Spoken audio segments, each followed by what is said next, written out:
মেঘনা নদীতে সার বহনকারী এমভি আল বাখেরা জাহাজে ৭ খুনের আসামি আকাশ মণ্ডল ওরফে ইরফান রিমান্ডের শেষে আদালতে ১৬৪ ধারায় জবানবন্দি দিয়েছেন।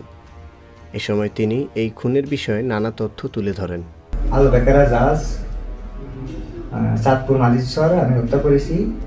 ওখানে আজ মঙ্গলবার বেলা ২:৩০টার দিকে নৌ পুলিশ আসামি আকাশ মণ্ডলকে চাঁদপুরের senior judicial magistrate Mohammad Morshedul আলমের আদালতে হাজির করে। এরপর প্রায় ৫ ঘণ্টাব্যাপী আকাশ মণ্ডল জবানবন্দি প্রদান করেন। রাষ্ট্রপক্ষের আইনজীবী কোহিনুর রশিদ এ তথ্য নিশ্চিত করেছেন। তাদের গমের বড়ি খাওয়াইছি আমি, ওই তরকারির মধ্যে মিশিয়ে গমের বড়ি খাওয়াই।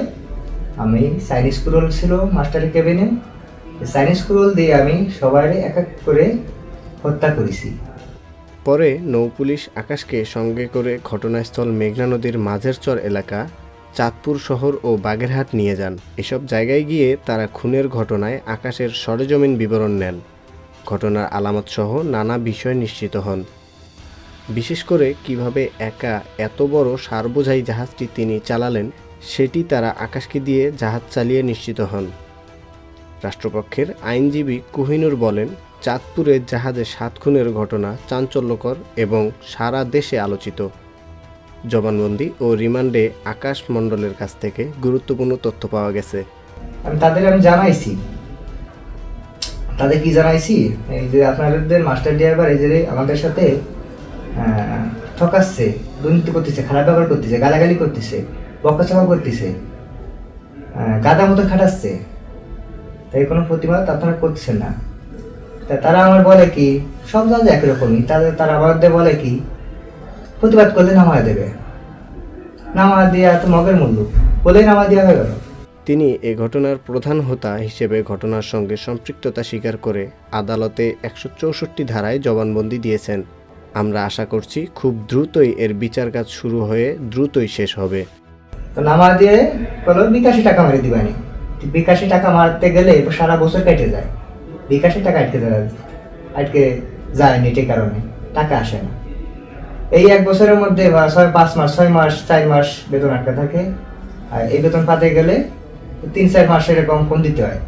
তাই এই ফোন দিতে দিতে যে ফোনের টাকা যে খোয়া ফেলায়, এটা বেতন আলাদাভাবে আরেকটা হয়ে যায়।